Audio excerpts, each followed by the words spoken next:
오늘 우리에게 주시는 하나님의 말씀 사무엘상 17장 34절로 49절의 말씀입니다. 우리 한 절씩 교독하여 읽겠습니다. 다윗이 사울에게 말하되 주의 종이 아버지의 양을 지킬 때에 사자나 곰이 와서 양떼에서 새끼를 물어가면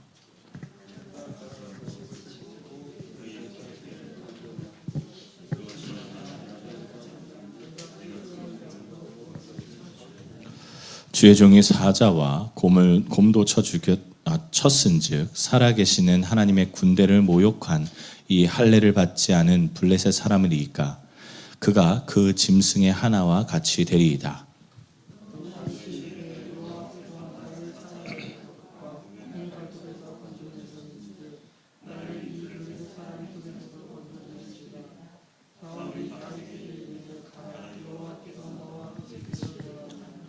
이에 사울이 자기 군복을 다윗에게 입히고 노투구를 그의 머리에 씌우고 또 그에게 갑옷을 입히매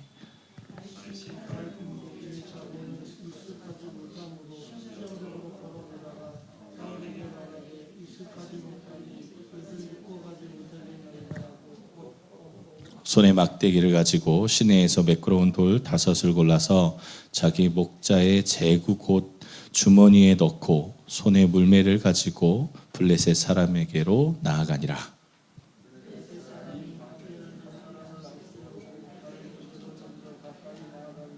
그 블레셋 사람이 둘러보다가 다윗을 보고 없인 여기니 이는 그가 젊고 붉고 용모가 아름다움이라.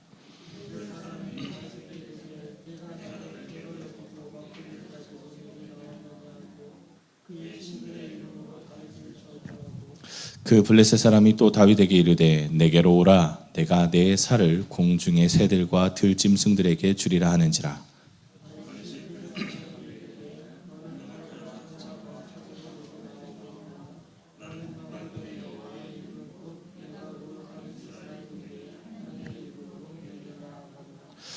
오늘 여호와께서 너를 내 손에 넘기시리니 내가 너를 쳐서 내 목을 베고 블레셋 군대의 시체를 오늘 공중의 새와 땅의 들짐승에게 주어 온 땅으로 이스라엘의 하나님이 계신 줄 알게 하겠고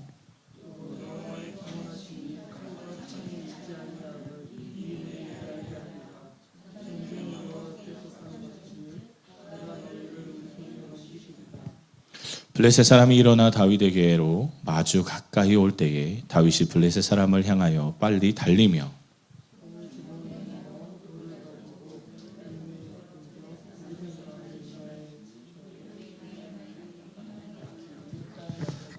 아멘. 여러분 혹시 이 본문에 대해서 설교를 많이 들어보실 줄 압니다. 다윗에 대해서 이미 여러분 잘 아시는 줄 압니다. 그러면 다윗이 지금 사울과 이야기하고 골리앗과 싸울 때의 나이를 대충 추측해 볼 수 있는데 몇 살 정도 됐을 거라고 생각하실까요? 지금 해리가 몇 살이죠? 해리가 17인가요? 18. 자, 우리 시온이가 몇 살이죠? 14살. 시온이 한번 자리에서 잠깐 일어날래? 다윗이 딱 14살 정도 됐었던 때입니다. 고마워, 앉아. 다윗에게는 7명의 형이 있었습니다. 이 당시에 이스라엘은 20살이 넘어야 군 복무를 할 수 있었고 지금 다윗의 형 3명이 군 복무에 들어가 있는 상황이라고 성경은 기록하고 있으니까 지금 다윗에게는 4명의 형이 더 아직 군대에 안 간 상태입니다. 즉 4명의 형이 20살이 안 됐다라는 것이죠. 다윗은 그러면 따져볼 때 14살 혹은 15살 정도 수준, 연년생으로 따지면요. 그런데 만약에 연년생이 아니라면 더 어려지기도 합니다. 그러니까 13살일 수도 있겠습니다. 여러분, 이 앞에 있는 여자아이처럼 시온이 시옷 정도 되는 나이에 다윗이 했던 이야기입니다. 오늘 여러분이 본문 가운데 다윗이 이렇게 이야기할 수 있었던 것은 하나님의 은혜라고 우리가 칠 수 있죠. 그렇게 칩니다. 그런데 오늘 다윗이 이렇게 이야기한 이유가 무엇일까요? 다윗이 13살, 14살 정도밖에 안 되는 그 꼬마애가 나와서 내가 오늘 하나님을 등에 업고 너를 죽일 것이다 라고 이야기할 수 있는 이 자신감이 하나님의 은혜입니다. 그런데 이걸 왜 하나님이 경험케 하셨을까요? 누구에게 어떤 메시지를 주기 위해서 이 말씀을 다윗을 통해 하게 하셨는지를 오늘 보고자 합니다. 여러분, 사면초가 진퇴양난 이런 여러 가지 이야기가 있습니다. 사자성어가 있는데 이 이야기의 뜻을 따르면 여러분 빠져나갈 수 없는 상황을 우리가 표현하기도 합니다. 오늘 본문에서 이스라엘 군대가 진퇴양난 사면초가의 상황입니다.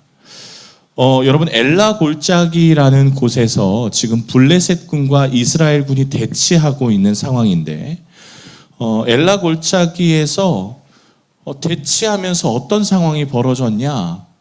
보통 이 당시에는 백병전을 했습니다. 지금처럼 총도 없고 지금처럼 폭탄이 없으니 직접 사람이 칼과 창으로 싸우는 전쟁을 벌였습니다.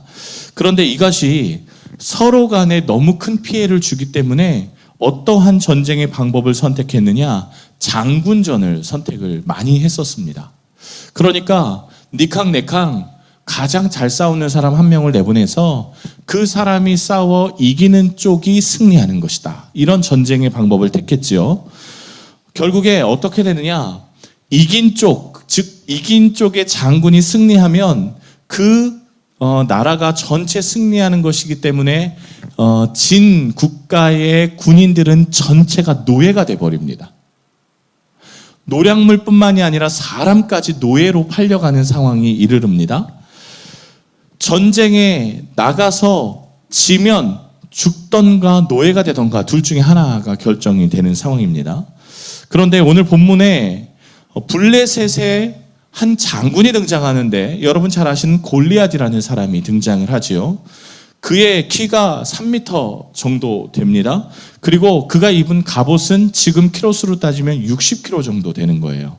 그리고 창 하나가 7kg 정도 됐으니까 여러분, 이 당시에 사람들에게 골리앗은 말 그대로 이 땅에 재림한 헤라클레스로 보이는 겁니다. 그러니까 지금 골리앗을 우리는 지금 여러분 2m 40 이런 사람도 농구 선수가 있으니까 그럴 수 있겠다라고 판단하지만 여러분 3m나 되는 사람, 저보다 훨씬 크죠. 이런 사람이 서 있으면 그 사람이 당연히 신적인 존재로 보일 겁니다. 오늘 블레셋 이 지금 골리앗 장군을 본 이스라엘 군대는 골리앗을 신적인 존재로 보고 있는 겁니다. 자, 이런 장군이 나왔으니 이스라엘에도 이제 대등한 장군이 나타나면 됩니다. 그런데 이 싸움에 아무도 나서지 않죠. 오늘 17장 11절 말씀해 보니까 사울과 온 이스라엘 블레셋 사람이 이 말을 듣고 놀라 크게 두려워하니라. 그렇게 기록되어 있습니다. 이 사람이 기고만 아주 대단한 것이 아니라 말을 하는데요. 누구를 공격하기 시작하느냐? 이스라엘 사람들을 공격하는 게 아니라 이스라엘의 신을 공격하는 겁니다. 왜 그러하였냐? 지금 골리앗이 본인이 신적인 존재라고 생각하고 있다는 거예요. 이 당시 전쟁은요, 신과의 전쟁이었습니다.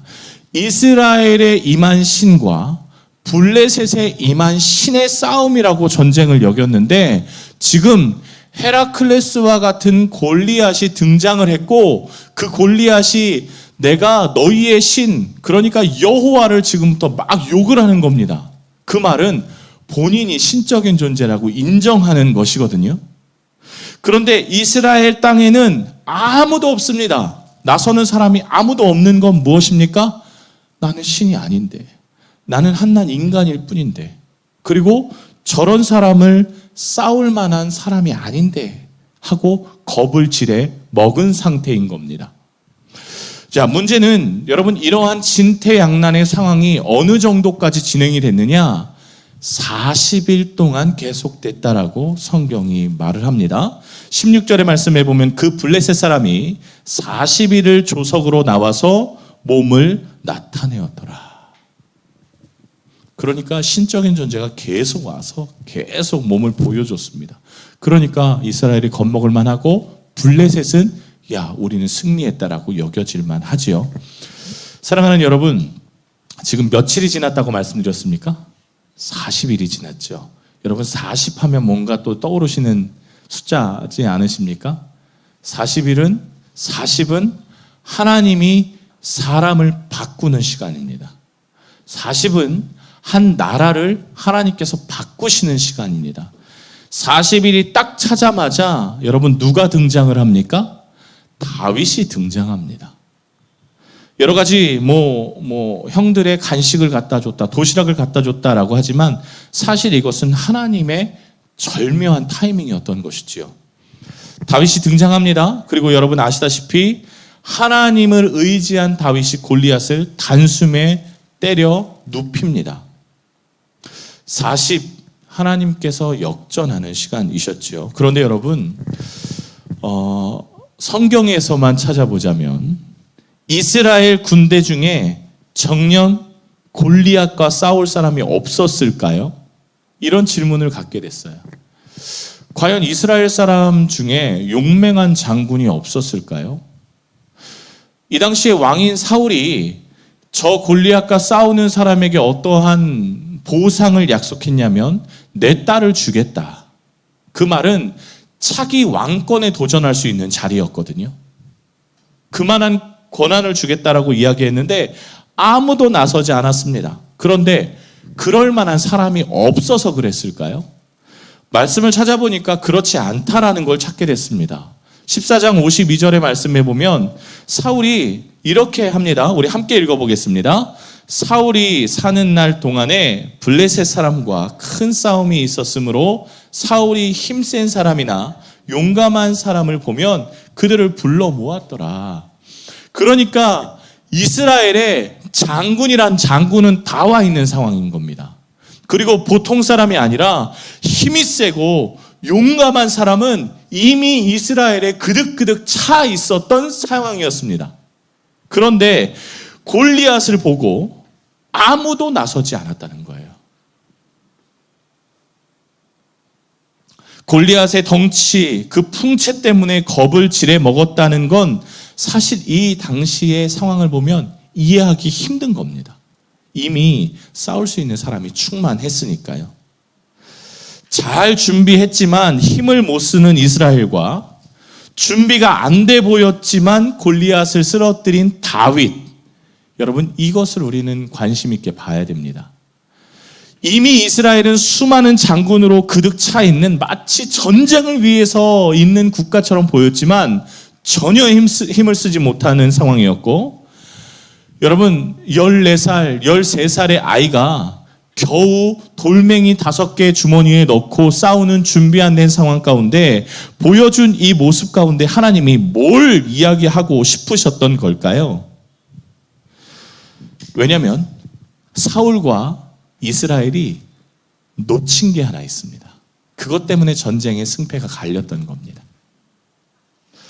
여러분, 이스라엘의 무기가 무엇이었습니까? 이스라엘의 무기가 뭘까요? 이스라엘은 이집트에서 해방되었을 때부터 하나님께서 주신 무기가 하나 있습니다. 그건 믿음이라는 겁니다. 하나님을 믿는 믿음으로 이스라엘은 승리했었습니다. 여러분, 여리고를 부셨을 때도 그들은 칼 한 자루가 없었습니다. 그런데 여리고가 박살났죠. 이스라엘이 하나님을 의지해서 싸우는 때마다 하나님이 먼저 가셔서 먼저 일하시고 먼저 부숴놓으셔서 이스라엘은 정말 지나가면서 노력만 하면 되는 그런 민족이었습니다. 그런데 오늘 이스라엘이 하나님이 무기가 아니라 본인이 무기라고 생각하고 있는 구절들이 참 많이 나옵니다. 하나님께 순종해서 승리한 것이 아니라 나를 의지해서 패배하는 모습이 나옵니다. 여러분, 이스라엘이 하나님만 순종하여서 승리하는 민족이라는 증거가 무엇이냐면 전쟁을 할 때 가장 먼저 했던 일이 있습니다. 그게 뭐냐면 예배였습니다. 하나님께 찾아가서 하나님, 이 전쟁을 싸울까요 말까요? 이거부터 물어봤습니다. 하나님이 싸우지 마라. 그건 너희 형제들이다. 그러면 안 싸웁니다. 하나님, 싸울까요 말까요? 올라가라. 내가 너에게 주리라. 싸웁니다. 하물며 하나님께서 어떠한 전략까지도 이야기해 주셔서 저 숲에 숨어 있다가 쳐라. 그러면 너희가 이길 것이다. 그렇게까지 이야기해 주셨어요. 그런데 오늘 사건 블레셋과의 싸움 가운데 아무리 찾아봐도 예배했다는 내용은 등장하지 않습니다. 아무리 찾아봐도 하나님을 의지했다는 구절은 조금도 나타나지 않습니다. 오히려 장수를 준비했고 오히려 이스라엘에서 가장 잘 싸우는 사람을 불러 모아놨다라는 구절만 나오지 하나님을 의지했다, 하나님을 바라봤다라는 그런 구절은 조금도 찾아볼 수 없었던 것이지요. 그러니 하나님을 의지하지 않으니 사람을 보게 되는 겁니다. 하나님을 쳐다보지 않으니 상대편의 장수를 보게 되는 겁니다. 여러분, 이러한 신앙 자세는 지금 이 시대를 사는 우리에게도 나타납니다. 사면 초가의 상황 가운데 여러분 누가 어려움이 없겠습니까? 그런데 이러한 상황 가운데 회사가 어렵고 몸이 병들고 엄청난 시련과 위기 앞에서 큰 사건이 나타나고, 아니 그렇게 큰 사건이 아니라 할지라도 일상에서 우리에게 믿음은 아무런 도움이 되지 않는다고 여기는 신앙 생활을 합니다.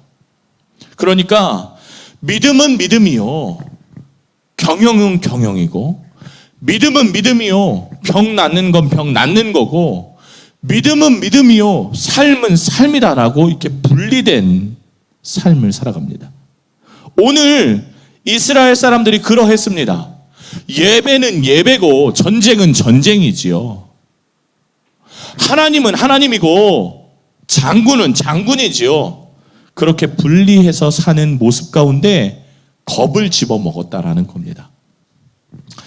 여러분, 이러한 상황 가운데 과연 어떠한 묘책을 내놓을 수 있겠습니까? 책사도 참모들도 심지어는 왕인 사울도 본인이 아무런 대책을 내놓지 못했습니다. 그래서 40일 동안 그냥 버틴 거예요.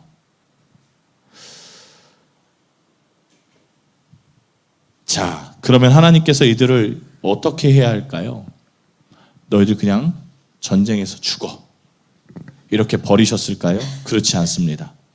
위기와 침체를 만나면 어려움 가운데 그 위기와 침체를 깰 수 있는 사람을 등장시키는 게 하나님의 일이었습니다.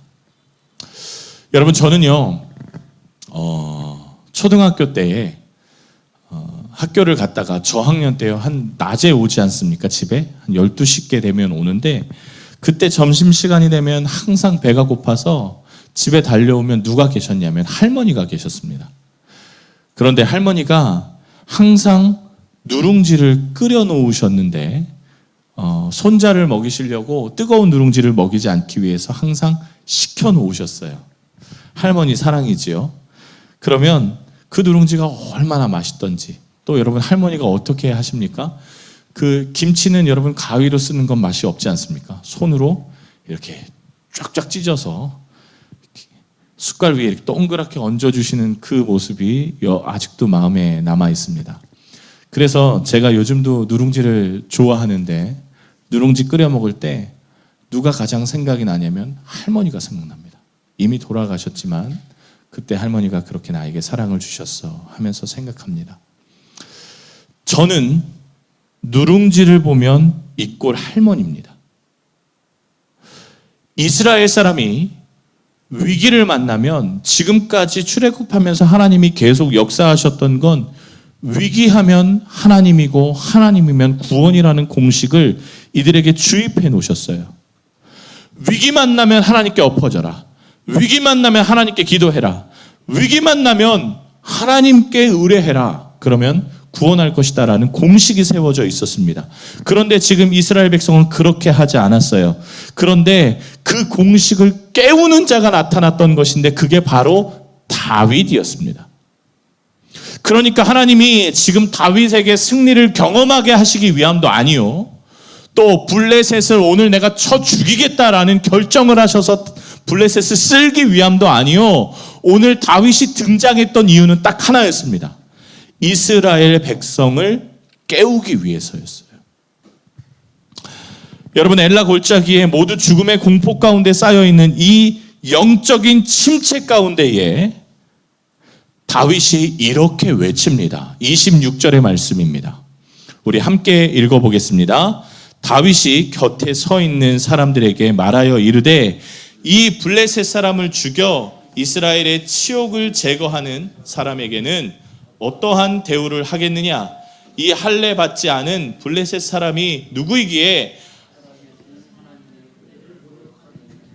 무슨 얘기하는 겁니까? 지금 이 상황 가운데 나타나는 사람이 사위가 되는 거냐 아니냐를 물어보는 게 아닙니다. 야, 그게 뭔 상관이냐?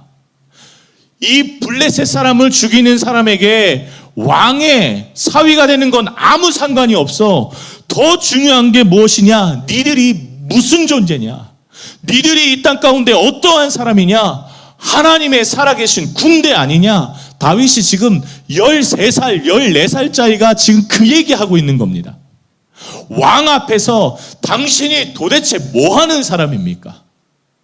여기 모인 사람들이 도대체 왜 모인 겁니까? 당신들 하나님의 족속 아닙니까? 하나님의 백성 아닙니까? 하나님의 군대 아닙니까? 그런데 지금 뭐 하고 있는 겁니까? 다윗이 오늘 그 이야기하고 있습니다. 여러분, 다윗은 하나님의 종으로서 지금 말하고 있는 겁니다. 여러분, 이 시대를 살아가는 사람에게 과연 어떠한 마음이 필요할까요? 여러분, 우리 교회에게 과연 어떠한 사람이 필요할까요? 이 말씀을 들으면서, 이 말씀을 읽으면서 그런 생각을 하게 됐습니다. 과연 이 베트남에 어떠한 존재가 필요할까? 우리 교회에, 한인 교회에, 호치민에 있는 교회에 과연 어떤 교회가 필요할까? 찬양인도 잘하는 사람? 악기 잘 다루는 사람? 뭐 좋은 교역자? 있으면 좋죠. 교회에 도움이 됩니다. 그런데 정말 하나님 필요합니다 라고 기도하는 사람은요, 하나님을 보게 하는 사람이 필요하다라는 생각을 하게 됐습니다. 존재를 깨우는 사람이 필요하다라는 판단이 섰습니다. 안 된다, 못한다, 힘들다, 어렵다 이렇게 말하는 사람 가운데 하나님의 뜻을 밝히 말하는 사람이 교회에 있으면 그 교회는 삽니다. 목사가요, 막 자기 멋대로 하려고 그러고 막 자기 뜻대로 하려고 그러고 막 내 욕심대로 하려고 하다가 가끔씩 막 어떠한 분이 막 등장해서 목사님 그거는 진짜가 아니지요. 하나님이 원하시는 것을 해야죠. 이렇게 이야기하는 경우가 종종 있습니다. 근데 그게 여러분 만약에 초등학생이라고 생각해 보십시오. 그럼 어떤 생각이 들까요? 그 목사가 아마 깜짝 놀랄 겁니다. 오히려 그 교회에 중직자나 어른들이 목사님 그렇게 하면 안 되죠 라고 이야기하면 반감이 들 텐데, 여러분 이렇게 주일학교 학생이 와서 목사님 그거 목사님이 하실 일이 아닌 것 같은데요 라고 얘기하면 그 목사가 아마 마음이 아주 막 민망하겠죠. 오늘 다윗이, 그 소년 다윗이 등장해서 이스라엘 백성에게 당신은 하나님의 군대 아닙니까? 라고 말하는 것이 왜일까요? 그건 이스라엘 백성이 민망한 상황에 놓이고 그 민망한 상황으로 인해서 하나님을 바라보게 하기 위한 하나님의 계획이셨던 겁니다. 33절 이러합니다. 사울이 다윗에게 이르되 내가 가서 저 블레셋 사람과 싸울 수 없으리니 너는 소년이요 그는 어려서부터 용사임이니라. 사울은요, 현실을 이야기해 줍니다. 정확하게 분석해 줍니다. 야, 너는 안 돼. 너는 못 해. 그러나 목숨이 왔다 갔다 하는 전쟁터에서 여러분 지금 사울이 하는 이야기는 못해라는 게 아니라 야, 믿음과 현실은 좀 다른 거야 하고 어른의 이야기를 하고 있습니다. 야, 너가 아무리 믿음이 있다라고 하지만 저 사람과 싸우면 너 개죽음 당해. 그 이야기 하고 있습니다. 교회가 믿음이 있다라고 하지만 세상을 어떻게 감당해? 그런 이야기 하고 있는 겁니다. 청년들아, 너가 믿음이 있다라고 하지만 그건 객기에 지나지 않아. 그 이야기하고 있죠. 그러나 여러분, 다윗이 이야기합니다. 다윗의 신앙 고백이기도 하고요. 이건 하나님의 고백이기도 합니다. 34절에서요. 37절까지의 말씀 제가 읽어드려 보겠습니다.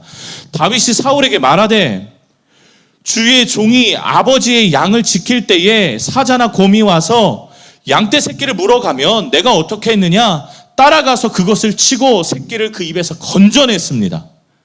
그것이 일어나 나를 해하고자 하면 내가 그 수염을 잡고 그것을 쳐 죽였습니다. 주의 종이 사자와 곰도 쳤은즉 살아계신 하나님의 군대를 모욕한, 당신들을 모욕한 이 할례 받지 않은 이방인 블레셋 사람이리까 그가 그 짐승의 하나와 같이 되리이다. 또 다윗이 이르되 여호와께서 나를 사자의 발톱과 곰의 발톱에서 건져내셨은즉 나는 이 블레셋 사람의 손에서도 건져내시리이다. 사울이 다윗에게 이르되 가라, 여호와께서 너와 함께 계시기를 원하노라. 여호와 하나님이 나를 건지실 겁니다. 걱정 마세요. 한마디로 이렇게 이야기했던 겁니다. 여러분, 15살 된 어린아이가 이러한 확신을 갖고 말하니 사울이 정신이 번쩍 들었습니다. 그리고 뭐라고 사울이 이야기합니까? 가라, 여호와께서 너와 함께 하시기를 원한다. 여러분,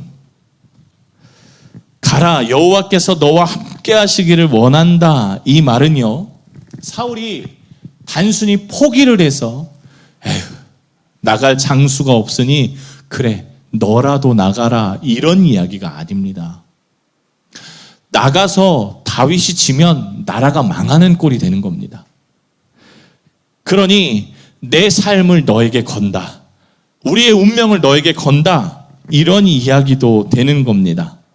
그러나 결정적으로 다윗의 이 한마디가 지금 사울을 깨웠습니다. 다윗의 이 한마디가 믿음을 결부시켰던 삶에서 다시 삶으로 믿음을 가져오게 만드는 한마디가 되는 겁니다.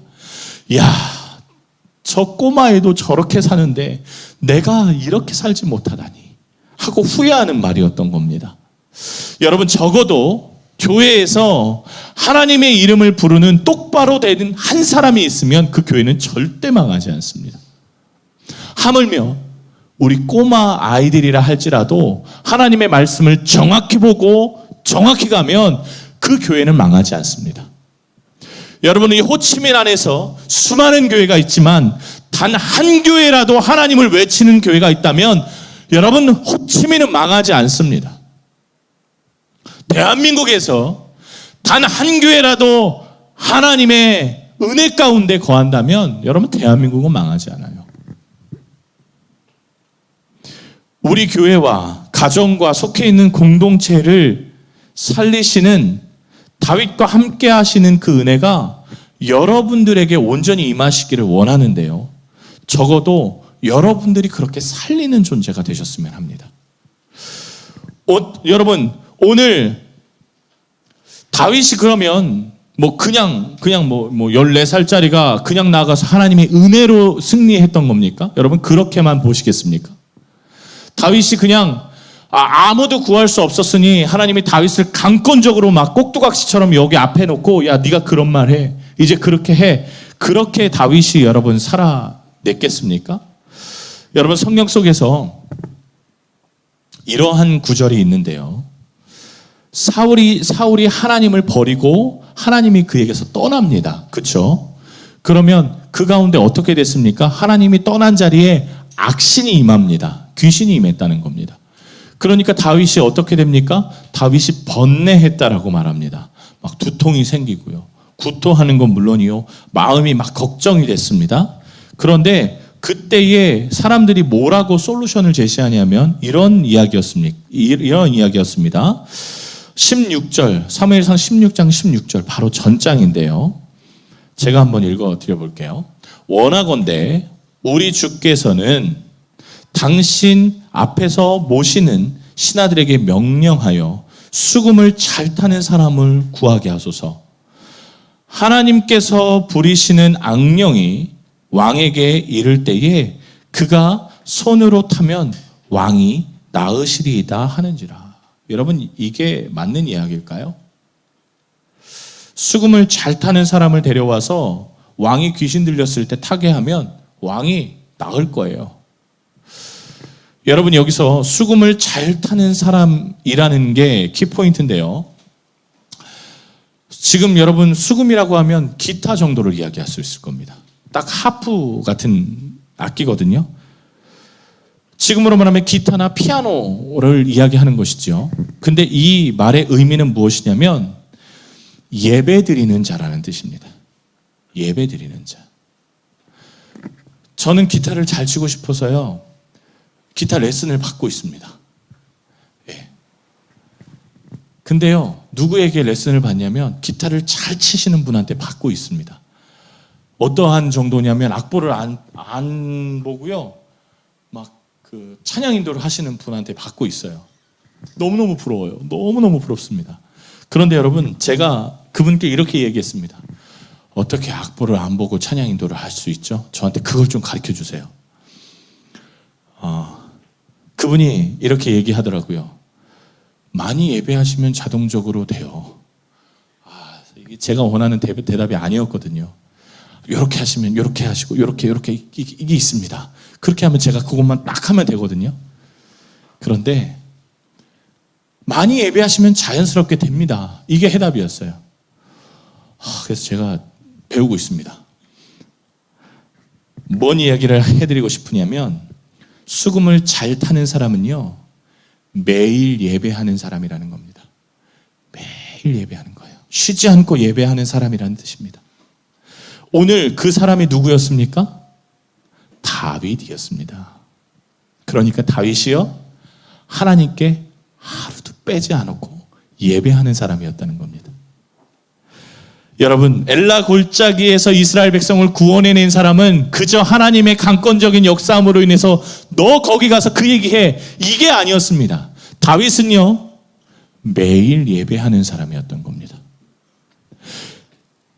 하나님 앞에 깨어있는 사람은, 하나님 앞에 동행하는 사람은, 하나님의 메시지를 듣고 그곳에 간 사람은, 하나님의 메시지로 선포한 사람은 그냥 할 수 있는 것이 아니라 날마다 하나님과 동행하고, 날마다 하나님 앞에 예배하고, 날마다 하나님 앞에 붙들림으로 인하여서 할 수 있었던 겁니다.